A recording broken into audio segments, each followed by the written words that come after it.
பெற்றோருக்கு என்ன செய்து கொண்டிருந்தார்? கீழ்ப்படிந்தாருங்க. யாருங்க? நீங்களும் நானும் ஆண்டவர்னு சொல்லுகிறோமே. ராஜாதி ராஜா வானத்தை பூமி சிருஷ்டித்தவர் நம்மை போல மனிதனாய் இந்த பூமியில இருக்கும்போது எல்லா காரியத்திலும் கீழ்ப்படிந்திருந்தார். எல்லா காரியத்திலும் கீழ்ப்படிந்திருந்தார்.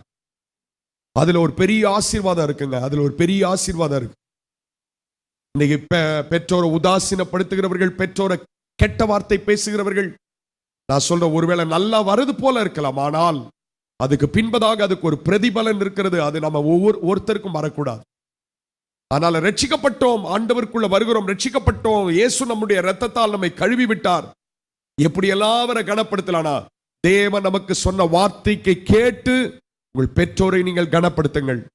ஒருவேளை அவர்கள் இந்த பூமியை விட்டு கடந்து போயிருப்பார்கள் என்றால் இப்ப கூட இந்த காரியத்தை சொல்லி ஆண்டவரை நீங்க ஜெபம் பண்ணலாம். ஆண்டவரே, அன்றைக்கு அறியாமல் செய்த காரியத்துக்காக மன்னிங்கப்பா, அறியாமல் செய்த காரியத்துக்காக மன்னி